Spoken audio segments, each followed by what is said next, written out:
Good morning my people, nizere ko mumeze neza, nizere ko igikorwa cy'amatora kiri kugenda neza, njyewe naraye mbisoje, yes, nizere ko mugiye gutora kandi neza. Njyewe nagiye gutora ejo hashize tariki 14, nuko nguko nari mpagaze. Twebwe bari batwohereje imodoka zo kudufata ngaha, nari negereje imodoka yari ije kudutwara, niyo nari negereje, ndavuga reka mfate akavideo. Yes, nafashe akavideo, hari hashyushye kweri, ubushyuhe bumeze nabi, ariko njyewe numvaga nyine nta kibazo. Nizere ko namwe mugiye gutora kandi mugahitamo neza, ubereye u Rwanda, ubereye kuyobora u Rwanda, wadushyize heza. Ngayo nguko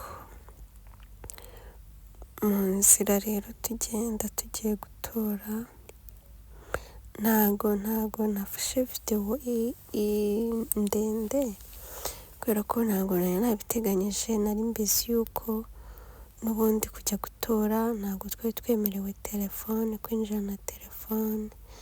Navuze n'ubundi ntago nakora vlog wapi, kandi n'ubundi ningera kuri consulta ntari gufata amavideo kuko ntago byari byemewe, bari babitubwiye mbere. Ubwo rero nahisemo kwifatira akavideo gatoya gutya, turi mu nzira tugenda tujya gutora. Ahangaha rero ni kuri consulta, murabona idarapo ry'u Rwanda, twari tugezeyo turi kwitegura kwinjira mu cyumba cy'itora, uri kubona idarapo ry'u Rwanda. Ahangaha niho twebwe twatoreye. Ndababwiza ukuri byagenze neza, hari umutekano, discipline nyine nk'abanyarwanda, murabizi ko duhorana discipline ahantu hose. Mana yanjye byagenze neza pe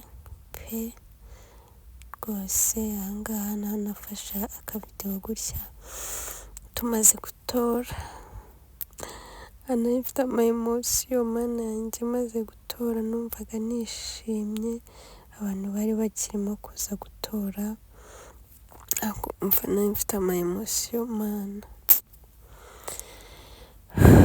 numvaga byandenze. Murabibona nyine ni kuri consulta niho twatoreye. Nyuma ya byose